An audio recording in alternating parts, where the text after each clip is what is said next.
Bonjour à tous, on se retrouve pour la vidéo de la semaine. En fait, on a terminé le chapitre 6 sur raison et croyance et on va commencer du coup un nouveau chapitre sur l'art et la technique. Alors si c'est pas le cas, vous faites pause et vous allez chercher votre cahier parce que comme d'habitude, vous allez avoir besoin de votre cahier pour prendre des notes. C'est la seule chose que je vous demande. C'est de bien prendre en note l'intégralité du cours. Voilà, quand on se retrouvera, je vérifierai tous les cahiers et je mettrai une petite note pour sanctionner le travail. Normalement, si vous avez fait le travail, il n'y a pas de souci, hein, c'est pas très compliqué, il suffit de suivre et de prendre en note. Vous remarquerez aussi que du coup là, j'essaye un nouveau format, vous ne voyez pas à l'écran, ça va être un diaporama que je vais commenter au fur et à mesure. Voilà, vous me direz ce qui vous plaît le plus, ce qui est le plus pratique. Là, c'était pour des raisons techniques, pour moi aujourd'hui, c'était plus facile de faire comme ça. Donc la première chose à faire, c'est bien sûr de recopier le titre du chapitre. Donc comme je vous l'ai dit, la notion c'est l'art et la technique. Et la question qu'on va se poser, c'est l'art peut-il se passer de maîtrise technique ? Peut-être que ça vous paraît bizarre cette question. Puis vous vous dites peut-être, un chapitre sur l'art, c'est dur, moi j'y connais rien à l'art. Alors pour ça, en fait, on va commencer par faire un exercice très simple, mais qui va vous aider. Voici l'exercice qu'il faut faire. C'est un exercice pour vous rendre compte, qui va vous permettre de vous rendre compte qu'en fait, vous connaissez plus de choses à l'art que vous ne croyez. D'accord ? Alors je vais vous demander du coup, dans votre cahier, après avoir recopié le titre, je vais vous demander de faire ce tableau. Donc, qu'est-ce qu'il y a dans ce tableau ? Vous voyez ici que dans la colonne, ici, vous avez la description des différentes formes d'art. D'accord ? L'architecture, la sculpture, la peinture et le dessin, la musique, la littérature, les arts de la scène et le cinéma. Le 7e art, je ne sais pas si vous avez déjà entendu ça, quand on dit le 7e art, ça veut dire le cinéma. La plupart des gens savent ça, mais ils ne savent pas par exemple que le 4e art, c'est la musique. Enfin, voilà. Donc là, vous avez les 7 arts principaux. Et à côté, pour chacun de ces arts, je vous ai mis une œuvre très célèbre, ultra classique. Classique au point que le correcteur, quand il voit pour la 100e fois quelqu'un qui cite la Joconde, par exemple, il en a marre. Donc ce sont des œuvres très célèbres, c'est bien de les connaître, mais c'est pas forcément des œuvres à citer dans une dissertation de philosophie, parce que le correcteur il en a marre d'entendre toujours parler de la Joconde, du corbeau et du renard, etc. D'accord ? Il préfère avoir d'autres exemples. Donc là vous avez des exemples ultra classiques. Voilà, la Tour Eiffel, vous voyez, la Vénus de Milo, c'est la sculpture avec un bras un peu cassé, je sais pas si vous voyez, la Joconde, je pense que tout le monde voit. Les 4 saisons de Vivaldi, c'est une musique, elle est tellement connue parce qu'elle est dans plein de pubs, etc., que vous la reconnaîtriez forcément. Ça fait je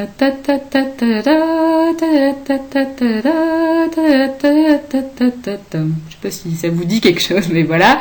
Le corbeau et le renard, vous connaissez forcément. Maître Corbeau sur son arbre perché, tenait dans son bec un fromage, etc. Ensuite, le malade imaginaire, vous l'avez peut-être étudié, en fait, des œuvres de Molière. De toute façon, ça c'est le plus classique en théâtre.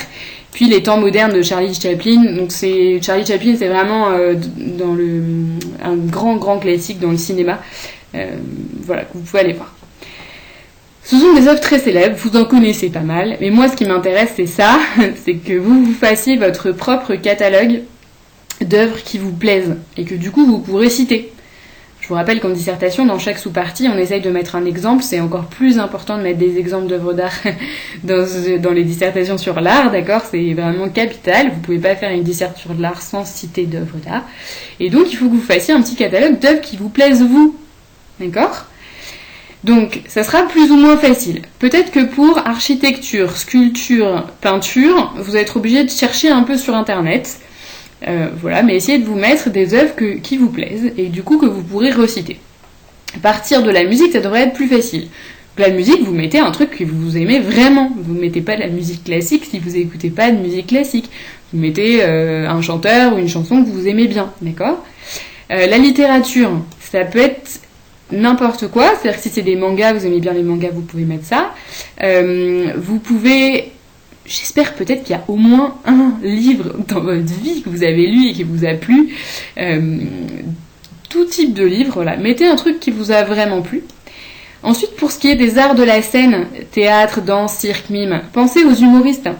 Je suis sûre qu'il y a des humoristes qui vous plaisent, n'hésitez pas à en mettre.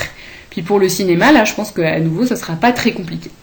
Donc voilà, c'est un exercice tout simple, mais ça va vous permettre d'avoir des exemples, et ça sera important pour comprendre ce chapitre.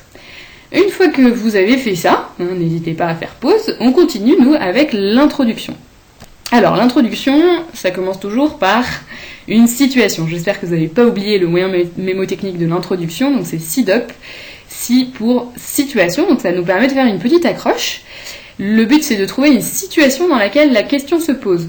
Je rappelle qu'il y a 2 formules type utile, soit de dire une personne qui nanana, est susceptible de se demander l'art peut-il se passer de maîtrise technique, on introduit le sujet, ou lorsque l'on voit nanana, on peut se demander l'art peut-il se passer de maîtrise technique.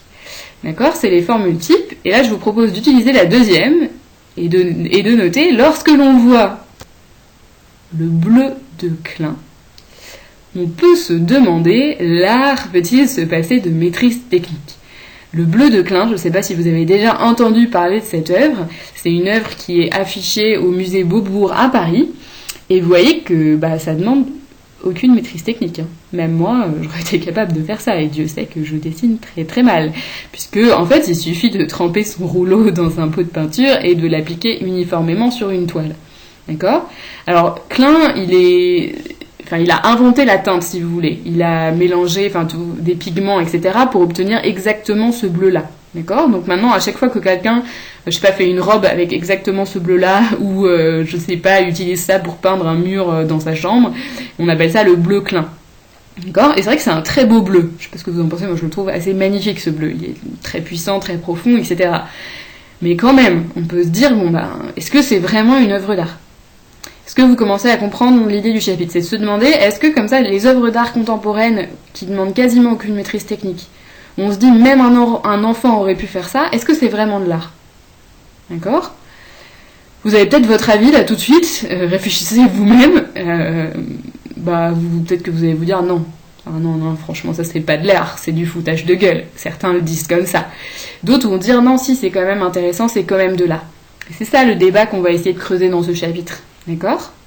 Donc normalement en situation, vous avez noté, lorsque l'on voit une œuvre comme le bleu de Klein, on peut se demander si l'art peut se passer de maîtrise technique.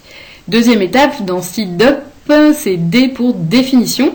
Et la première chose qu'il va falloir définir, c'est définir ce qu'est une œuvre d'art.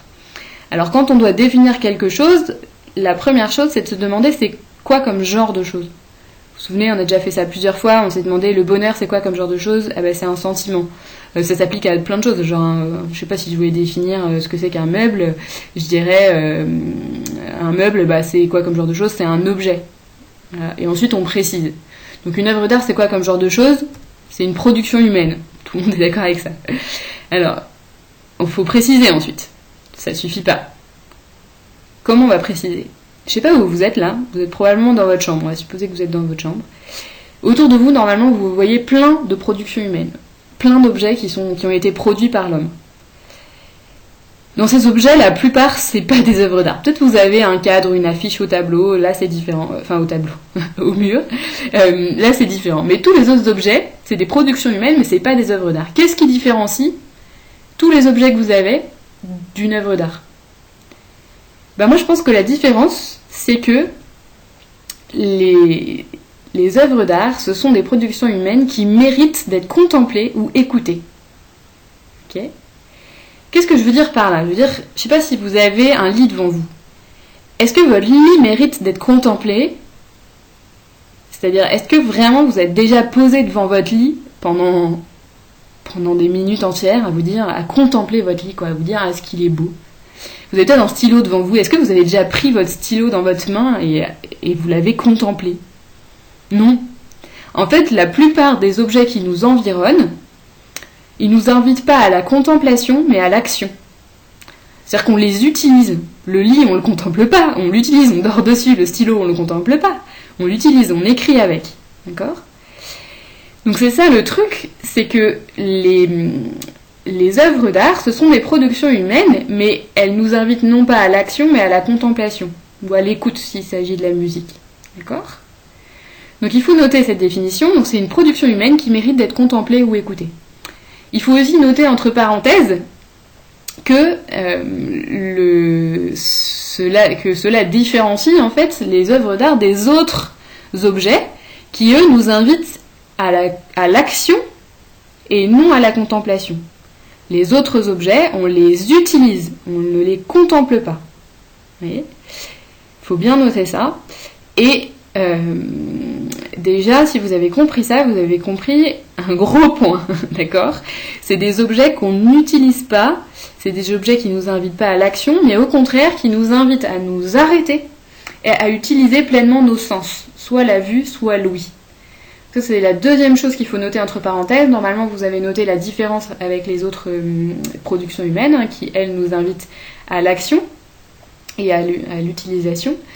Et la deuxième chose qu'il faut noter, c'est que face à une œuvre d'art, on s'arrête et on utilise pleinement nos sens.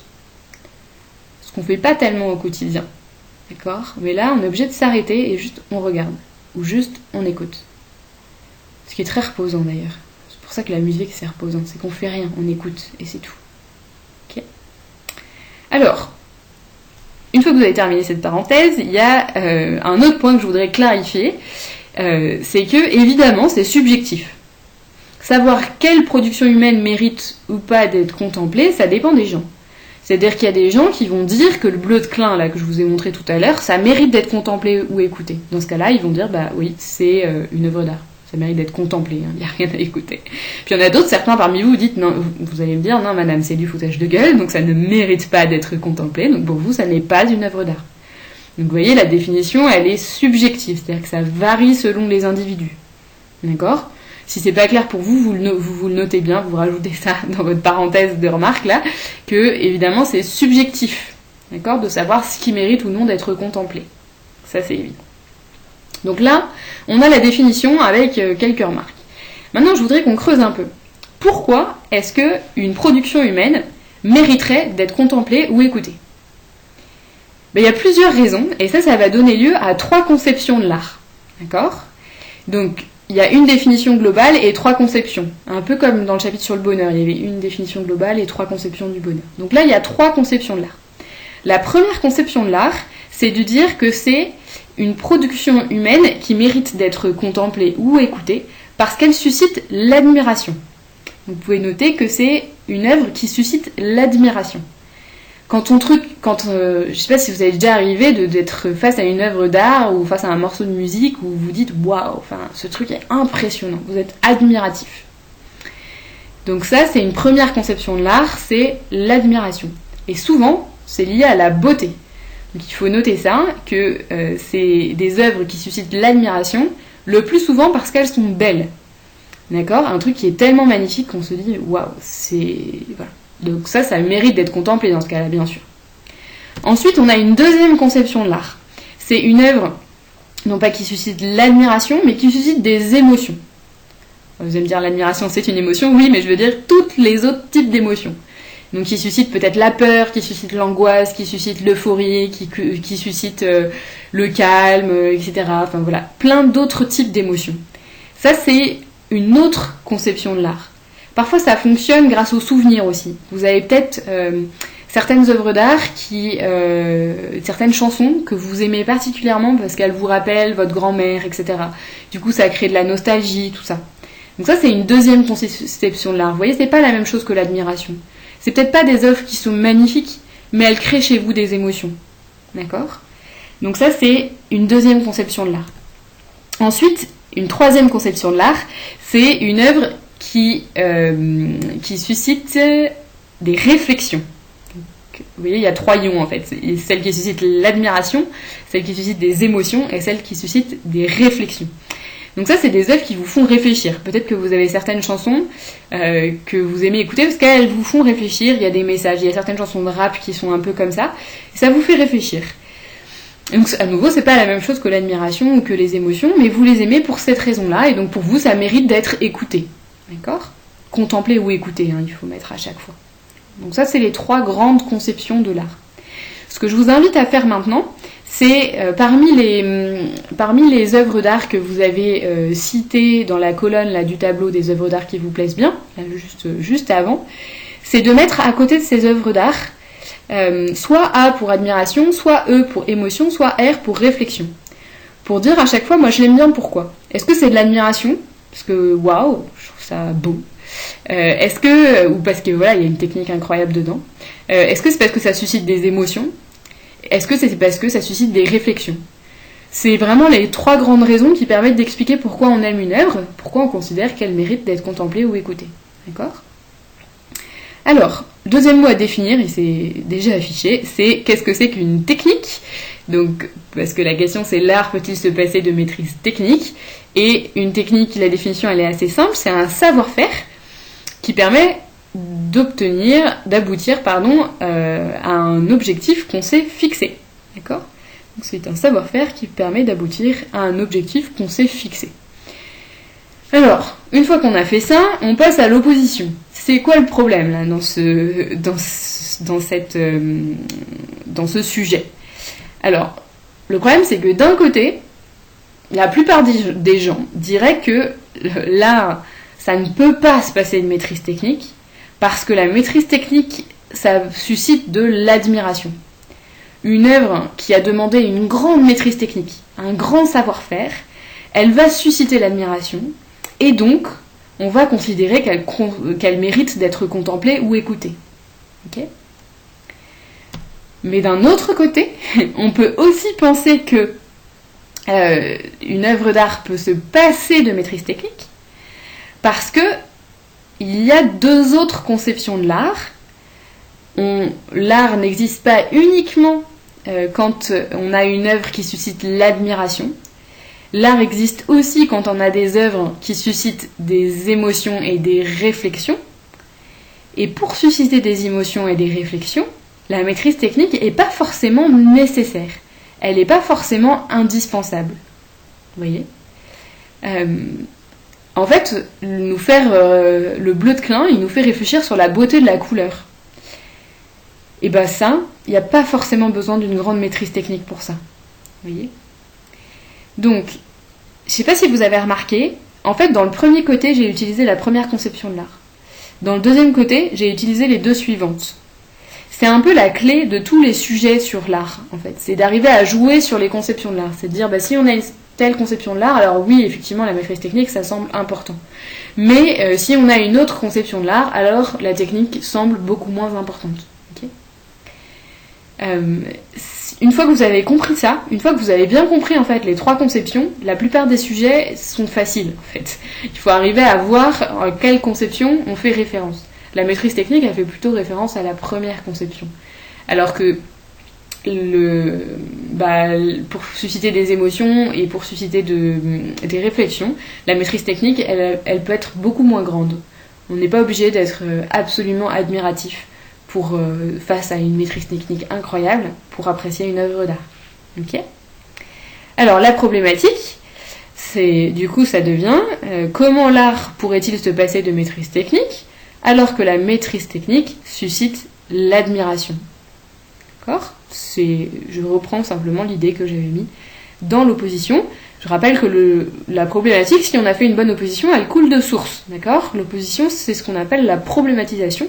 Ça prépare la problématique. Ok ? Voilà donc pour l'introduction. On se retrouve dans la vidéo suivante pour voir le grand 1.